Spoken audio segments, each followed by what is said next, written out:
দিকে BNP office থেকে আমাকে এই জায়গাতে আসার জন্য তারা আমন্ত্রণ জানিয়েছেন। আমাদের দলের আরো দু একজনকেও আমন্ত্রণ জানিয়েছিলেন, একজনকে আমন্ত্রণ জানিয়েছিলেন, সেটা হলো কর্নেল অলি আহমেদের ছেলে। তো কর্নেল অলি আহমেদের ছেলে আমার সাথে আসে নাই। তো আমি আশা করি যে ওনার হয়তো শুভবুদ্ধির উদয় হবে।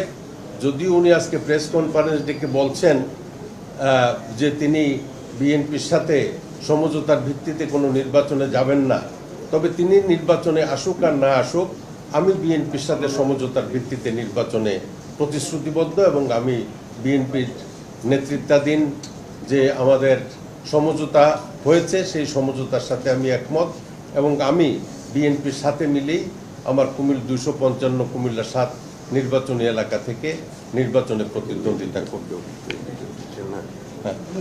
তারপরে এখন যেহেতু কর্নেল অলি আহমেদ দলের সভাপতি, তিনি একটু ভিন্ন মত পোষণ করেছেন। তো আমি ব্যক্তিগতভাবে এই বিএনপির প্রতিষ্ঠা লগ্ন থেকে বিএনপির সাথেই ছিলাম। তো আমি বিএনপিতে যোগদান করে বিএনপির প্রতিনিধি হিসাবে নির্বাচনে প্রতিদ্বন্দ্বিতা করব এবং আমার সাথে এটা গত রাতের সিদ্ধান্ত। তো আমার সাথে বাংলাদেশ জাতীয়তাবাদী দলে আমাদের প্রেসিডিয়ামের অনেকে, তারপরে নির্বাহী কমিটির অনেকেই ইতিমধ্যে যোগাযোগ করেছেন। তারাও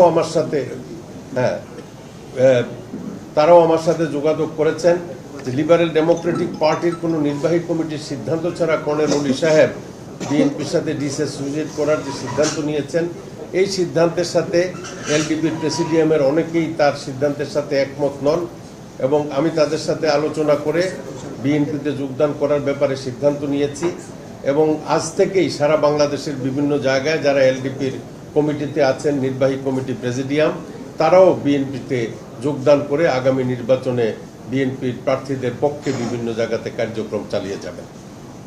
আমিও ব্যক্তিগতভাবে বিএনপিতে যোগদান করার সিদ্ধান্ত নিয়েছি বিএনপির প্রার্থী হিসাবে নির্বাচনে। জি, আমি পদত্যাগপত্র পাঠিয়ে দিয়েছি কর্নেল অলিকে।